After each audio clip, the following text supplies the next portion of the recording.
Welcome to this presentation, which forms part of the Queen Mary University of London event, Leadership in Healthcare and Emotional Resilience, Lessons from COVID-19. I'm Mandy Murdoch, and I am a coaching psychologist who provides executive coaching and consulting services to the health sector. In this presentation, I will be considering why resilience is important in leadership.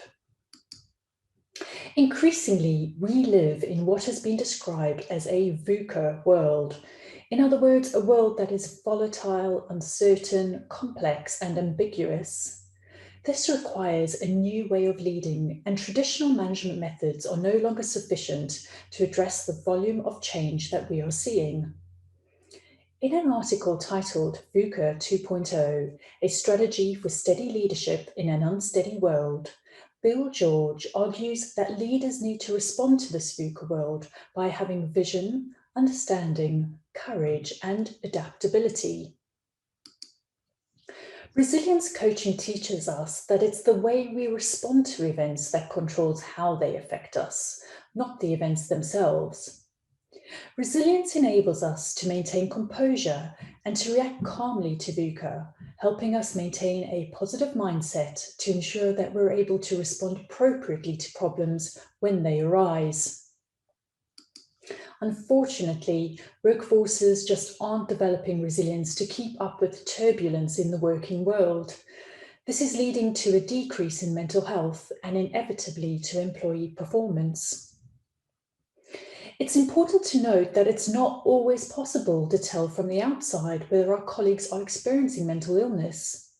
For example, a work colleague may appear perfectly calm, but they could still be terribly anxious. Someone who turns up to work smiling could be experiencing depression or negative thoughts. And even more worrying, a colleague could have suicidal thoughts and still turn up to work every day and function with some level of efficiency. Many leaders experience burnout in their careers, and once a person has experienced burnout, they may be more susceptible to it in the future. Therefore, it's important for us to understand how we can help people to be more resilient. Burnout has been defined by the World Health Organization as a syndrome resulting from chronic workplace stress that has not been successfully managed. There are many steps which we progress through from experiencing stress to being burnt out. However, burnout generally occurs when the demands being placed upon you exceed the resources that you have available to deal with the stresses. Recent research has identified three main causes of burnout. 1, a toxic relationship with the line manager. 2, excessive volume of work. And 3, increased complexity and lack of transparency. Burnout results in tiredness and disrupted sleeping patterns, feelings of negativity or cynicism related to one's job, mental distance or detachment from colleagues and work, reduced professional efficacy, feeling overwhelmed, being mentally and physically exhausted. Our ability to manage stress and therefore prevent burnout is determined by the way in which we perceive and process stress. In these VUCA times, it's more important than ever to have resilient employees who are comfortably able to navigate change and uncertainty. Being resilient reduces our chance of experiencing burnout, and we are more likely to be engaged and productive at work. For this reason, employers are increasingly looking to hire resilient employees. And the top 2 skills favoured by many employers in this current climate are the ability to adapt and resilience itself. Resilience isn't something that we are born with, and we can all learn how to respond in a more resilient way to challenging circumstances. We all have our own level of resilience. Resilience is developed through personal and individual characteristics, genetic makeup, and our environment, including the experiences that we've had to deal with through our lives. There are many definitions of resilience. However, I find the following one particularly useful. Resilience involves responding adaptively and resolutely to tough times and emerging from them stronger, wiser, and more capable. I'd like to draw your attention to the word emerging in this definition. You may have come across definitions of resilience which refer to the ability to bounce back, implying a quick and effortless recovery. Instead of bouncing back, a cognitive behavioral perspective on resilience prefers the description coming back from adversity. In reality, developing resilience involves experiences of suffering and of struggling. According to a cognitive behavioral perspective on resilience, the most important factor affecting the development of resilience is the attitude you adopt to deal with adversity.